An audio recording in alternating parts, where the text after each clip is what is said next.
Bismillahirrahmanirrahim. Assalamualaikum warahmatullahi wabarakatuh. Alhamdulillahi rabbil alamin. Lahul hamdul hasan wa thana'ul jamil. Ashhadu an la ilaha illallah wahdahu la syarika lah. Yaqulul haqqa wa huwa yahdis sabil. Wa ashhadu anna Muhammadan abduhu wa rasuluh. نشهد أنه قد بلغ الرسالة وأدى الأمانة ونصح الأمة وجاهد في الله حق جهاده حتى أتاه اليقين صلوات الله وسلامه عليه وعلى آله وصحبه ومن تبعهم بإحسان إلى يوم الدين. يا أيها الذين آمنوا اتقوا الله haqqa tuqatihi wa la tamutunna illa wa antum muslimun. Alhamdulillah, segala puji bagi Allah Subhanahu wa taala. Di malam hari ini Allah Subhanahu wa taala masih memberikan kemudahan kepada kita untuk bisa menghadiri majelis ta'lim. Semoga apa yang kita usahakan, apa yang kita laksanakan diberkahi, diridhoi oleh Allah Subhanahu wa taala. Kita juga panjatkan puji syukur kehadirat Allah Subhanahu wa taala atas curahan hujan yang Allah Subhanahu wa taala berikan kepada kita. Kita berdoa, Allahumma shayban nafi'an. Ya Allah, berikanlah curah hujan yang bermanfaat. Salawat serta salam semoga senantiasa tercurahkan kepada junjungan kita Nabi Muhammad sallallahu alaihi wasallam, keluarganya, para sahabatnya, dan juga orang-orang yang mengikuti mereka dengan kebaikan. Pada kesempatan malam hari ini insyaallah kita akan membahas bab yang ke-26 dari kitab Tauhid. Bab yang ke-26 ini berjudul Bab ma jaa'a fil al-kuhan wa nahwihim. Bab yang menjelaskan tentang perdukunan atau dunia perdukunan dan juga yang sepertinya. Yang termasuk ke dalam dunia perdukunan adalah peramalan, atau mungkin yang dikenal di zaman kita sekarang ini adalah apa istilahnya kalau yang berbicara tentang bintang Sagittarius, Virgo dan lain sebagainya? Apa namanya? Zodiak. Para pakar zodiak juga termasuk di dalamnya. Berbicara juga tentang paranormal yang dikenal mungkin di sebagian masyarakat kita dengan orang pintar, orang tua, atau istilah-istilah yang lainnya. Jadi bab kita sekarang ini, di malam hari ini, kita akan menyingkap apa sebenarnya yang ada di balik perdukunan. Kita akan menyingkap hakikat tukang ramal itu, dari mana ilmu mereka sebenarnya. Ikhwan dan akhwat, hadirin sekalian yang dirahmati oleh Allah, sebelum kita memasuki pembahasan dalam bab ini, alangkah baiknya kita mengambil arti, mengetahui apa arti dukun, tukang ramal, ahli nujum. Apa sebenarnya dukun itu? Dukun yang dimaksudkan di sini adalah dukun dalam tanda petik, yaitu orang-orang yang mengajarkan sesuatu yang tidak benar dalam pandangan kita. Bukan mungkin dukun-dukun yang lainnya, dukun pijat, dukun bayi, ataupun yang lainnya, bukan. Saya ambilkan penjelasan ini dari beberapa syarah kitab Tauhid. Dukun adalah seorang yang mendapatkan wangsit dari syaitan,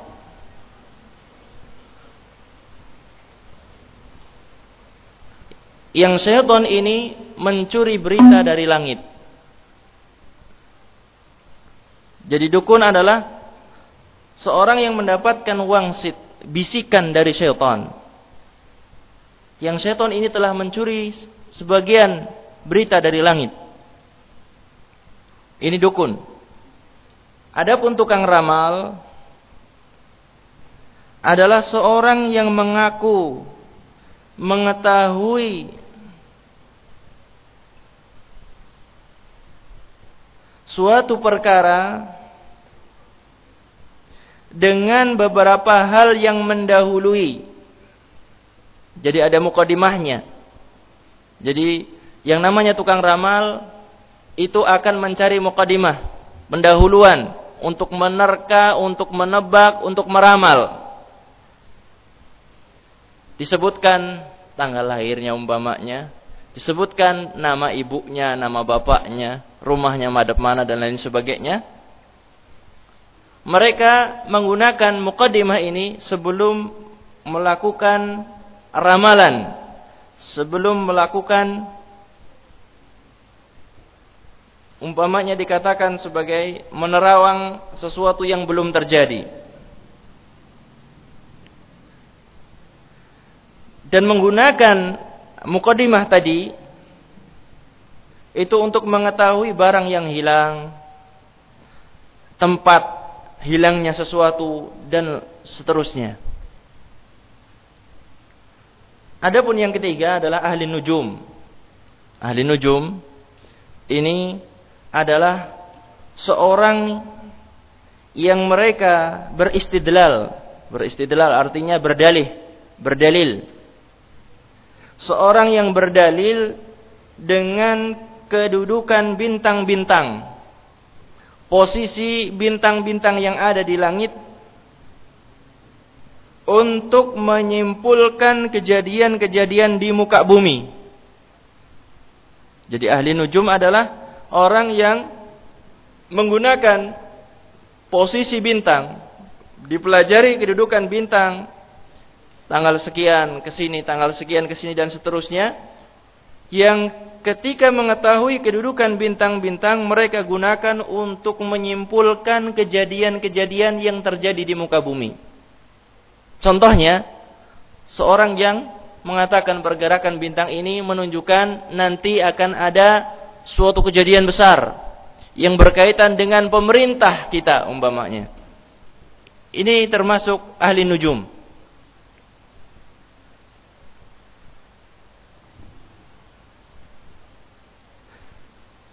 Dukun, tukang ramal dan ahli nujum pada hakikatnya adalah sama. Pada hakikatnya adalah satu. Karena mereka adalah orang-orang yang mendapatkan bisikan ataupun wangsit dari syaitan. Hakikatnya sama. Cuma mungkin caranya yang dilakukan adalah berbeda-beda.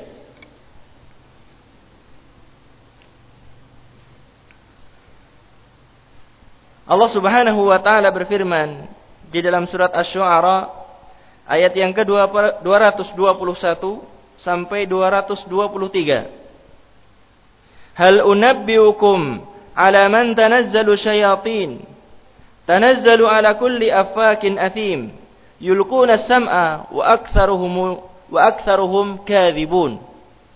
Allah Subhanahu wa taala berfirman, hal unabbiukum ala man tanazzalu syayatin.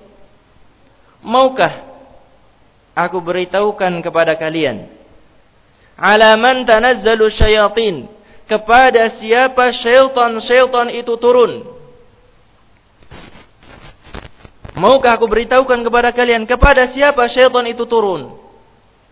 Tanazzalu ala kulli affakin athim. Syaitan itu turun kepada pendusta yang senantiasa berdosa. Yulquna sam'a, mereka menggunakan pendengaran mereka. Wa aktsaruhum kadzibun, dan kebanyakan mereka adalah pendusta.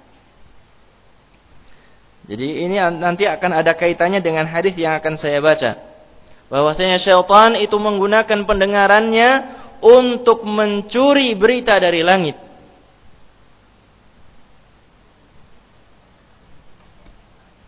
Dalam hadis yang diriwayatkan oleh Imam Bukhari, Rasulullah sallallahu alaihi wasallam bersabda, idza qada Allahu al-amra fis sama' darabatil malaikatu bi ajnihatiha khad'anan liqaulihi. Rasulullah sallallahu alaihi wasallam bersabda, dalam hadis ini akan kita ketahui dari mana sumber ilmu para dukun, tukang ramal dan juga ahli nujum. Rasulullah sallallahu alaihi wasallam bersabda, "Idza qadallahu al-amra fis sama'," jika Allah Subhanahu wa taala menentukan suatu perkara di langit, ketika Allah Subhanahu wa taala mewahyukan sesuatu di langit, darabatil malaikatu bi ajnihatiha khad'anan liqaulih. Para malaikat menggerak-gerakkan sayapnya karena takut kepada firman Allah Subhanahu wa taala. Malaikat ketika mendengar firman Allah, mereka mengepakkan sayapnya karena takut kepada Allah Subhanahu wa taala. Rasulullah menjelaskan, ka'annahu silsilatun 'ala Safwan yanfudhuhum dzalik. Suara yang didengar oleh malaikat dari firman Allah itu seperti gemerincing rantai yang terbuat dari besi yang ditarik di atas batu yang halus. Yanfudhuhum dzalik, yang menjadikan malaikat itu semuanya pingsan ketika mendengarkan firman Allah Subhanahu wa taala. Kemudian Rasulullah menjelaskan, hatta idza fuzi'a an qulubihim qalu madza qala rabbukum qalu al-haqqa wa huwa al-'aliyyul kabir. Hatta idza fuzi'a an qulubihim, ketika rasa takut telah dihilangkan dari hati para malaikat, ketika malaikat sudah hilang rasa takutnya, sebagiannya mengatakan kepada sebagian yang lain, madza qala rabbukum, apa yang telah difirmankan oleh Rabb kalian? Qalul haqqa, sebagiannya menjawab yang difirmankan adalah kebenaran. Wa huwal ali al-kabir, dialah Allah Subhanahu wa taala yang maha tinggi dan maha besar. Kemudian Rasulullah menjelaskan, fayasma'uha mustariqus sam'i, dan di antara yang mendengarkan berita Allah, firman Allah adalah mustariqus sam'i, para pencuri berita. Wa mustariqus sam'i hakadha ba'duhu fawqa ba'din, dan pencuri pendengar, pencuri berita ini yaitu syaitan seperti ini. Fawasafa Sufyan bikaffihi faharrafaha wa baddada baina asabihi. Dikatakan oleh Sufyan ats-Tsauri wallahu a'lam di sini menyebutkan bahwasanya syaitan itu untuk sampai mendengar berita dari langit, satunya di atas sebagian yang lain. Kalau bahasa kita mungkin apa ya? Ingkling-ingklingan apa ya? Sebagiannya di atas sebagian yang lain sampai ke langit. Dan ini dijelaskan oleh Sufyan bahwasanya sebagian syaitan, sebagian jin di atas sebagian yang lain sampai ke atas langit sana dan mendengar firman Allah Subhanahu wa taala.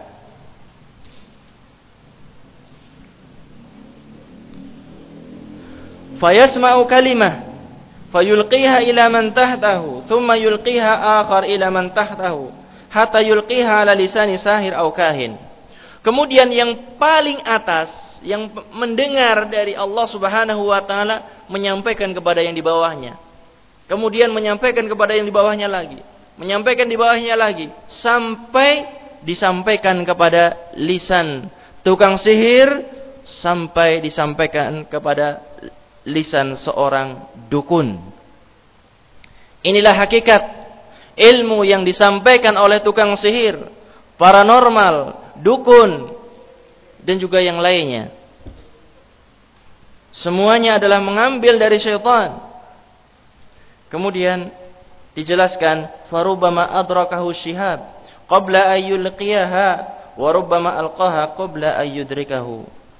Terkadang syaitan ketika mencuri berita dari langit, sebelum menyampaikan kepada yang di bawahnya, dia sudah terkena lemparan bintang, meteor, sebagai rujuman lisyayatin, sebagai sesuatu yang dilemparkan kepada syaitan. Dan terkadang mereka menyampaikan dan tidak terkena oleh lemparan bintang. Fayakdzibu ma'aha mi'ata kadzibah. Seorang dukun, seorang tukang sihir atau seorang tukang ramal mendapatkan satu, kemudian apa? Dibumbui dengan 100 macam kedustaan. Dibumbui oleh syaitan. Demikian juga dibumbui oleh dukunnya sendiri. Fa yuqalu alaysa qad qala lana yawm kadza wa kadza kadza wa kadza fa yusaddaqu bitilkal kalimati allati sami'at minas sama atau sumi'at minas sama. Kemudian dukun ini mengatakan, bukankah telah mengatakan kepada kita pada hari ini seperti ini? Bukankah seperti ini pernah dikatakan? Bukankah seperti ini pernah dikatakan? Dan lain sebagainya. Maka ucapan dukun ini dibenarkan dikarenakan apa?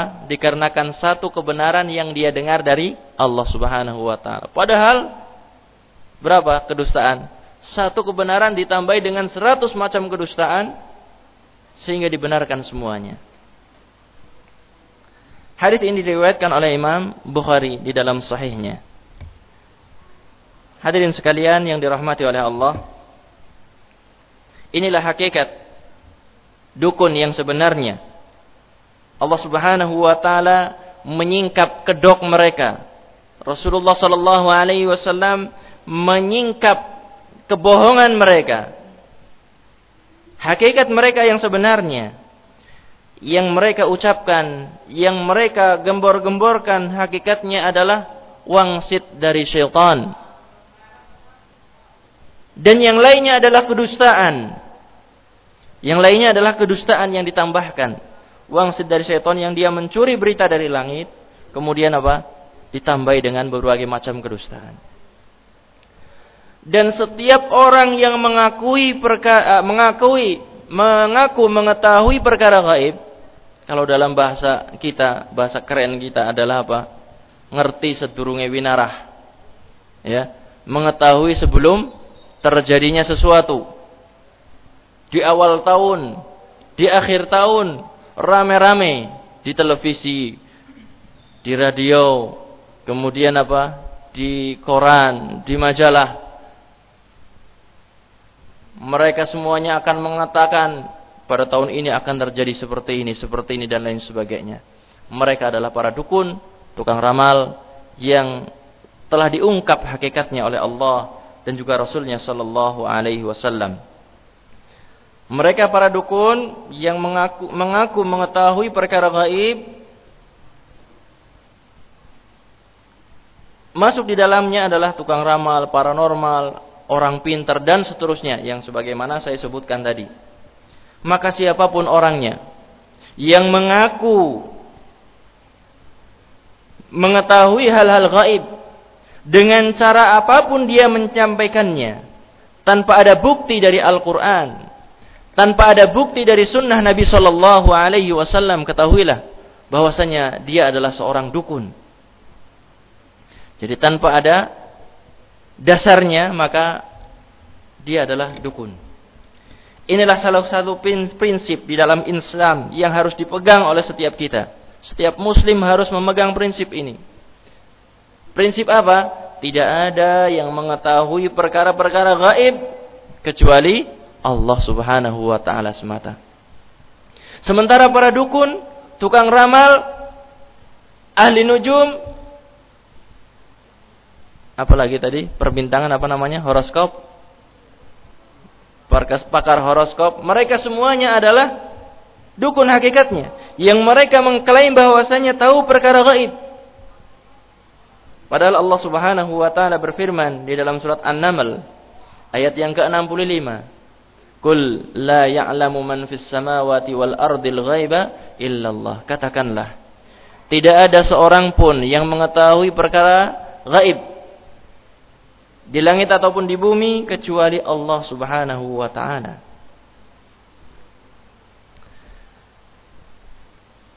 Mungkin ada yang bertanya, Kenapa kok praktek perdukunan begitu laris manis?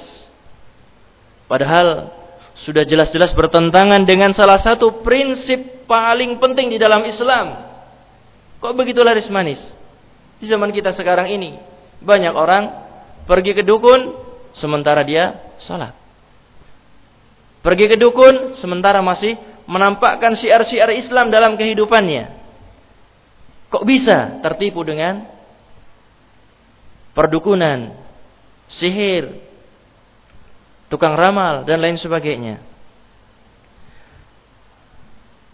Di antara sesuatu yang digunakan untuk mengecoh kaum muslimin adalah mereka menggunakan sarana-sarana tertentu yang terkesan ilmiah dan lebih mudah untuk diterima oleh manusia.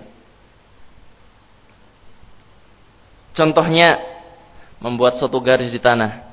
Contohnya yang lain, melihat garis tangan. Ini bisa dipelajari ilmunya. Kalau garis tangannya seperti ini dan lain sebagainya. Seolah-olah ilmiah.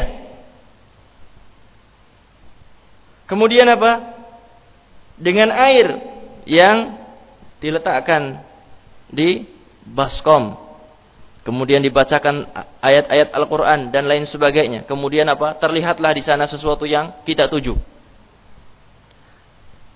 Kemudian apa? Melihat bintang. Posisi bintang seperti ini dan lain sebagainya. Katanya ini bisa dipelajari. Dibuat seolah-olah ilmiah sehingga kaum muslimin yang tidak memahami pokok-pokok landasan Islam tergelincir karena tipu daya mereka. Dukun, paranormal, dan lain sebagainya. Dibungkus dengan sedemikian rupa, dengan bahasa-bahasa yang indah. Di antara bahasa yang paling bagus mungkin adalah apa?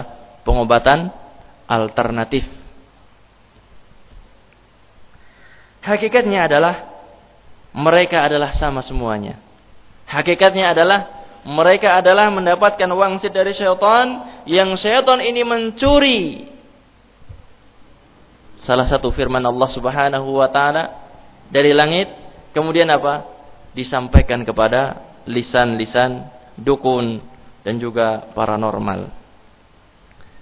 Hadirin sekalian yang dirahmati oleh Allah, kita lanjutkan membahas tentang macam-macam berita gaib. Berita gaib itu terbagi kepada dua. Yang pertama adalah gaib hakiki, dan yang kedua adalah gaib nisbi. Berita gaib yang hakiki yaitu berita gaib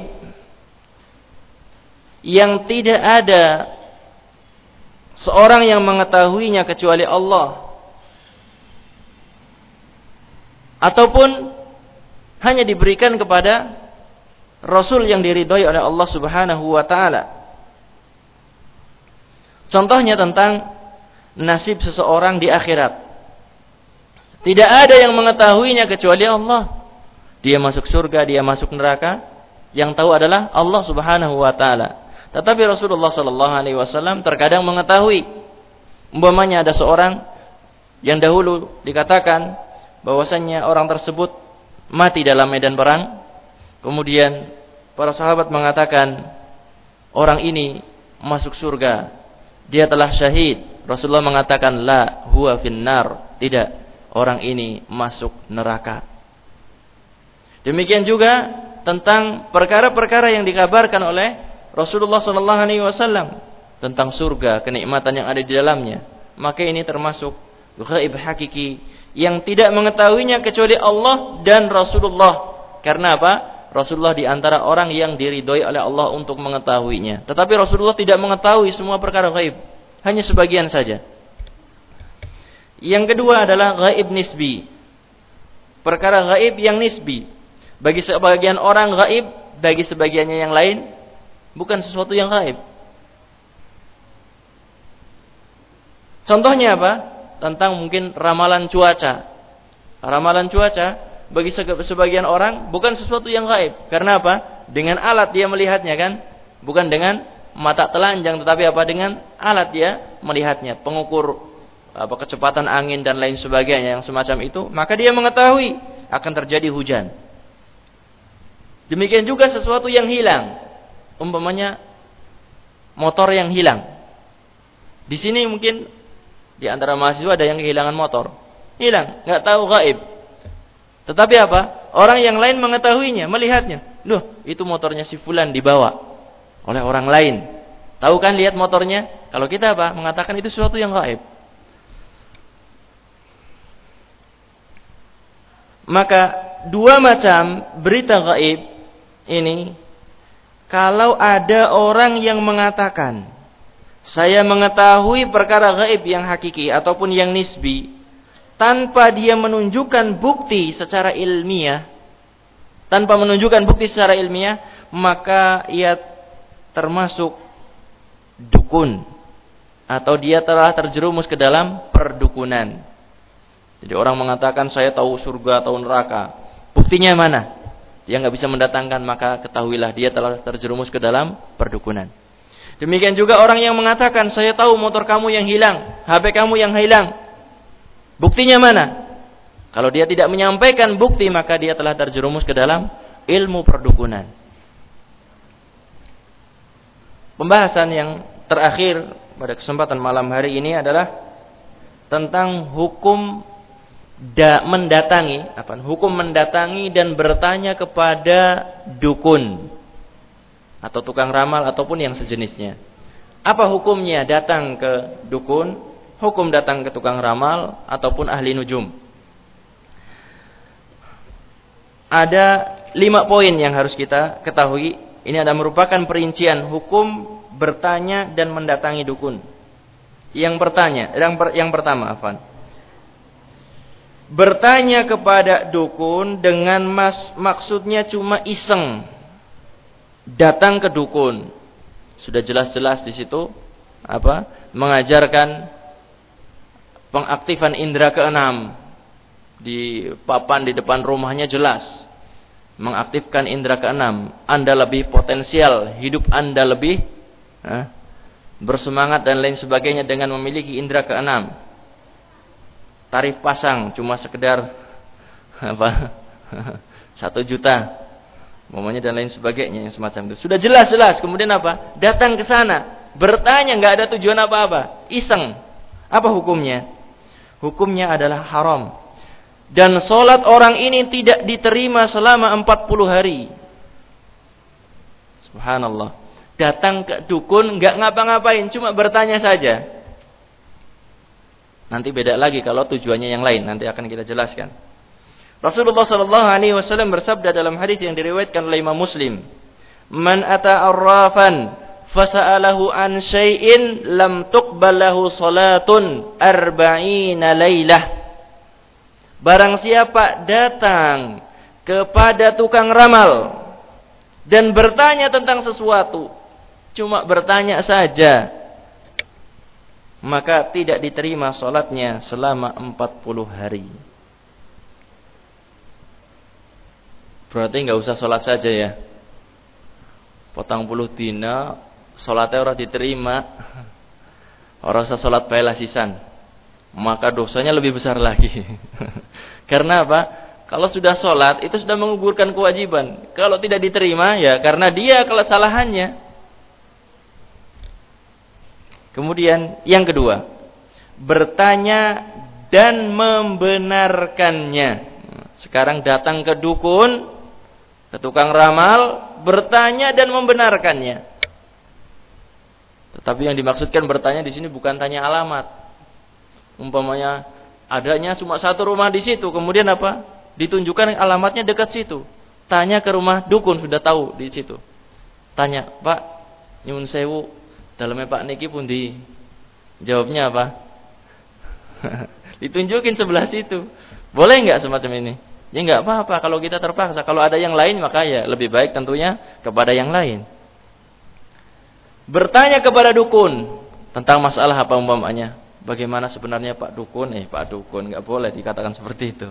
Mbah biasanya manggilnya. Gimana sebenarnya Mbah? Mas ini cocok nggak sebenarnya sama saya? Ini yang datang ke sana mahasiswi. Ataupun mahasiswa datang ke sana, "Mbah, sebenarnya ini Mbak ini cocok nggak sama saya untuk jadi istri saya nantinya?" Kemudian apa? Jawaban yang keluar dari dukun dibenarkan. Hukumnya berbeda dengan yang pertama. Hukumnya adalah merupakan suatu kekufuran kepada Allah Subhanahu wa taala. Lebih besar. Bukan cuma sekedar tidak diterima salatnya selama 40 hari, tetapi kufur orang tersebut ketika membenarkannya. Man ata kahinan aw arrafan fasaddaqahu bima yaqul faqad kafara bima unzila ala Muhammadin sallallahu alaihi wasallam. Rawahu al-Bazzar an Ibnu Mas'ud. Diriwayatkan oleh Imam Al-Bazzar dari Abdullah bin Mas'ud. Man atakahinan au arrafan, barang siapa yang datang ke dukun atau tukang ramal kemudian membenarkannya, faqad kafara, maka sungguh dia telah kafir. Bima unzila ala Muhammadin, dengan sesuatu yang diturunkan kepada Nabi Muhammad sallallahu alaihi wasallam. Apa yang diturunkan kepada Nabi Muhammad? Hujan? Apa yang diturunkan kepada Nabi Muhammad? Al-Quran, bukan hujan. Yang diturunkan kepada Nabi Muhammad adalah Al-Quran. Kemudian apa? Yang membenarkan ucapan dukun, tukang ramal, kufur kepada Al-Quran. Lalu apa yang tersisa daripada Islamnya? Wong sumber hukum pokok terpenting di dalam Islam adalah Al-Quran. Kok kufur kepada Al-Quran? Na'udzubillah. Kita berlindung kepada Allah Subhanahu wa taala dari kekufuran. Kemudian yang ketiga, bertanya kepada dukun atau tukang ramal dan yakin bahwasannya dukun tersebut mengetahui perkara gaib, maka ini adalah kufur akbar, keluar dari Islam. Keluar dari Islam. Membenarkan, meyakini bahwasanya dukun tersebut mengetahui perkara gaib. Yang keempat, bertanya kepada dukun untuk menguji apakah dukun ini benar ataukah dusta. Maka semacam ini adalah boleh. Jadi datang ke dukun, nguji tentang apa yang dia katakan, tentang tahu seperti ini dan lain sebagainya. Ingin menguji. Tapi tentunya tidak setiap orang bisa datang ke sana dan menguji. Kita belum tahu tauhid yang benar, kemudian apa datang ke sana menguji, malah akhirnya terperosok. Sebagaimana Rasulullah sallallahu alaihi wasallam pernah datang kepada Ibnu Sayyad, seorang dukun. Rasulullah datang kepada Ibnu Sayyad ini dan mengatakan, "Qad khabba'tu laka khabi'an." Aku telah menyembunyikan sesuatu bagimu. Jadi Rasulullah datang kepada seorang dukun dan mengatakan, "Aku telah sembunyikan sesuatu darimu. Apakah engkau tahu ataukah tidak?" Kemudian Ibnu Sayyad mengatakan, "Duh." Ketika mau mengucapkan sesuatu cuma sekedar duh saja. Kemudian apa? Rasulullah mengatakan, "Ihsa fala ta'du qadrak." Kata Rasulullah sallallahu alaihi wasallam, kedudukanmu ataupun kemampuanmu hanya sebatas itu saja dan kamu tidak menyampai seperti kedudukannya nabi ataupun rasul. Karena apa? Ketika datang kepada Ibnu Sayyad ini, Rasulullah mengatakan, "Apakah kamu beriman kepada Allah dan Rasulnya?" "Ya, saya beriman kepada Allah dan Rasulnya." Kemudian Ibnu Sayyad ini mengatakan, "Apakah engkau beriman bahwasanya aku Rasulullah?" Kemudian apa Rasulullah sallallahu alaihi wasallam langsung mengatakan, "Aku menyembunyikan sesuatu darimu. Apakah engkau tahu?" Dia tidak bisa menebak apa yang disembunyikan oleh Rasulullah sallallahu alaihi wasallam. Hadisnya diriwayatkan oleh Imam Bukhari. Tentang bolehnya datang ke dukun, tukang ramal, paranormal, orang pintar, ataupun Mbah Kiai yang disebutkan Mbah Kiai di zaman kita sekarang ini yang tahu perkara gaib. Kalau untuk membuktikan kedustaannya ataupun pengen ngetes apakah orang ini hebat ataukah tidak, maka boleh. Yang kelima, yang terakhir insyaallah. bertanya kepada dukun untuk menunjukkan kedustaannya, untuk menyingkap kedok dukun tersebut. Maka hal ini adalah sesuatu yang dituntut di dalam Islam. Dan terkadang bagi sebagian orang hukumnya adalah wajib. Datang ke dukun untuk menantang kemampuannya, mengirim teluh dan lain sebagainya, ditantang untuk menyingkap kedustaannya. Terkadang ini adalah wajib bagi sebagian orang. Tentunya perkara ini adalah perkara yang dituntut, perkara yang diminta. Ini penjelasan Syekh Muhammad bin Shalih Al-Utsaimin di dalam syarah kitab Tauhid karya beliau Qaulul Mufid. Ini yang bisa saya sampaikan pada kesempatan malam hari ini. Wallahu a'lam bishawab. Mungkin kalau ada pertanyaan silahkan. Silahkan.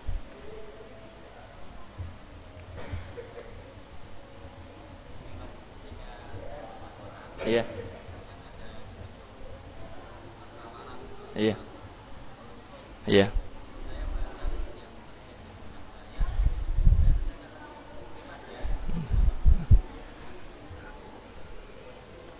Ketika kita membaca horoskop, afwan yang akhwat, suaranya tolong di.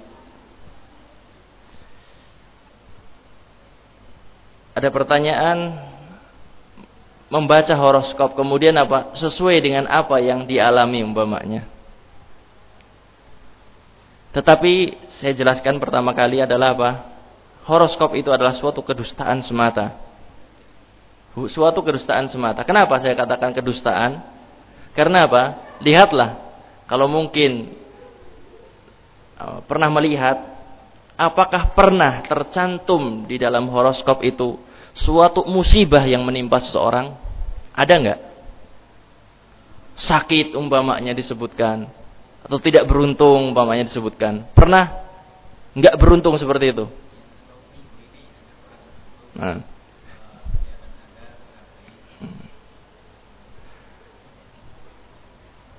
kalau seandainya pun itu pas, maka itu sebagaimana saya jelaskan tadi. Dari mana? Dari mana datangnya? Dari mana tadi? Saya bacakan kan, ketika Allah Subhanahu wa taala berfirman di langit sana, kemudian Syaitan bertumpuk-tumpuk naik ke atas langit ingin mendengar. Yang paling atas menyampaikan kepada yang di bawah dan seterusnya. Kemudian dibumbui dengan 100 macam kedustaan. Jadi seolah-olah kita kok pas sekali, padahal itu adalah semuanya dusta. Umpamanya orang-orang yang mungkin kita dapatilah, tidak pernah ada istilahnya kalau ramalan itu berbicara tentang kematian. Enggak ada kan? Enggak ada. Karena mereka tidak bisa mencuri berita tentang kematian tersebut. Tetapi dalam hal-hal tertentu mungkin bisa sebagaimana yang disebutkan. Tapi hakikatnya sama semuanya. Wallahu a'lam bishawab, seperti itu.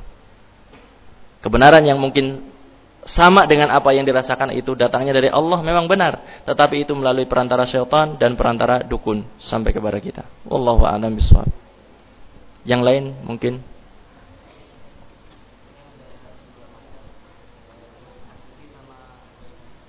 Ya.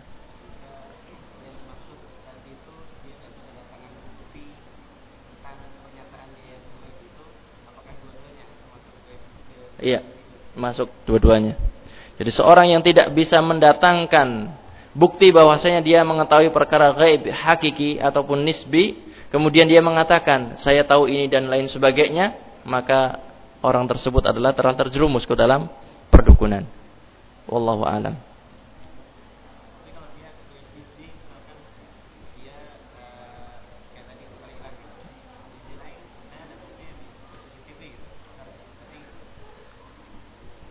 Kalau CCTV kan mungkin dicurinya saja, gitu ya taunya ya. Tapi nggak tahu di mana posisinya. Kalau mungkin yang pakai sekarang mobil pakai GPS. Saya tahu mobil saya di mana posisinya karena ada GPS. Kemana-mana juga termonitor terus. Bisa seperti itu. Itu termasuk bukan bagi dia bukan gaib, tetapi bagi orang yang lain gaib. Wallahu a'lam bishawab. Ada yang lain mungkin ditanyakan.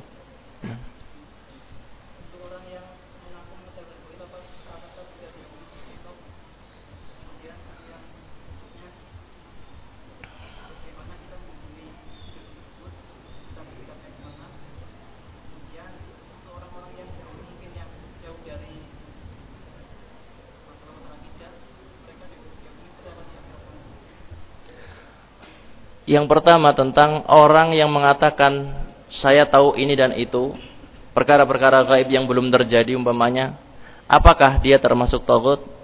Taghut dalam artian umum iya, bahwasanya dia mengaku mengetahui perkara gaib yang itu merupakan kekhususan Allah, dan orang tersebut telah melampaui batas. Yang namanya taghut artinya adalah mujawazatul had, melampaui batasan. Orang tersebut hakikatnya manusia yang lemah, tidak mengetahui perkara gaib, dia ngaku melampaui batasan dia yang sewajarnya. Kemudian tentang hukuman dukun, tukang ramal dan lain sebagainya telah kita jelaskan pada kajian yang lalu ya. Bahwasannya termasuk ke haddus sahir, bahwasanya hukuman bagi sihir adalah dorbatun bisayf, adalah dipenggal, dibunuh dengan pedang. Ini berdasarkan sabda Nabi Shallallahu Alaihi Wasallam. Kalau mungkin ada yang bertanya, apakah boleh setiap orang memenggal leher atau kepala orang yang melakukan sihir semacam itu? Jawabannya tidak. Ini adalah tugas dan kewenangan dari pemerintah saja yang berhak melaksanakan hal itu. Kita sebagai individu tidak berhak untuk melakukan hal semacam itu. Wallahu a'lam bishawab. Yang ketiga apa tadi?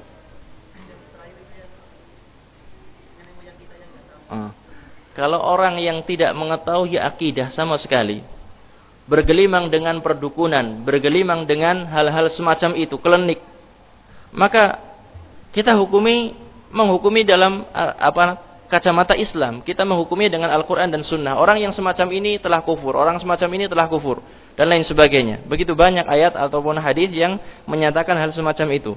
Tetapi pada hakikatnya semuanya kita serahkan kepada Allah Subhanahu wa taala. Kita tidak bisa mengklaim bahwasannya orang tersebut kekal di dalam neraka selama-lamanya. Tidak bisa. Kita hanya menghukumi saja. Yang melakukan semacam ini adalah kufur musyrik. Seperti itu. Berkaitan dengan hakikat orang tersebut kita tidak bisa memastikan. Karena apa? Kita nggak tahu kan akhir kehidupannya seperti apa. Mungkin sehari sebelum matinya dia bersyahadat dan benar dalam syahadatnya, ataupun sebelum matinya dia mengucapkan la ilaha illallah dan benar persaksiannya tersebut. Wallahu alam bishawab, seperti itu. Sampai di sini insyaallah apa yang bisa kita pelajari pada kesempatan malam hari ini. Semoga Allah Subhanahu wa taala senantiasa memberikan kemudahan kepada kita, membimbing kita ke jalan yang lurus, dan senantiasa istiqamah di atas ajaran Islam, dan membebaskan kita dari segala macam bentuk klinik, perdukunan, ramal, ahli nujum dan lain sebagainya. Wassallallahu ala nabiyyina Muhammad wa ala alihi wa sahbihi wasallam. Subhanakallahumma bihamdika asyhadu an la ilaha illa anta astaghfiruka wa atubu ilaik.